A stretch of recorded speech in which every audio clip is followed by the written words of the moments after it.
সিদ্ধ করা ছাড়া আজকে ভিন্ন ধরনের একটা আলু ভর্তা রেসিপি শেয়ার করব।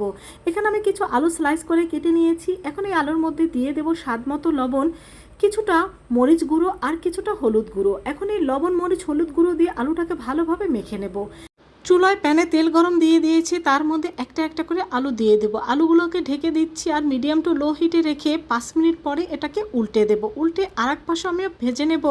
এই তো আলুগুলো উল্টে দিয়েছি, এখন এটাকে ঢেকে দিয়ে আবারও আমরা 3-4 মিনিট অপেক্ষা করব। এই তো আমাদের আলুগুলো ভাজা হয়ে গিয়েছে, এখন এগুলোকে আমরা তুলে নেব।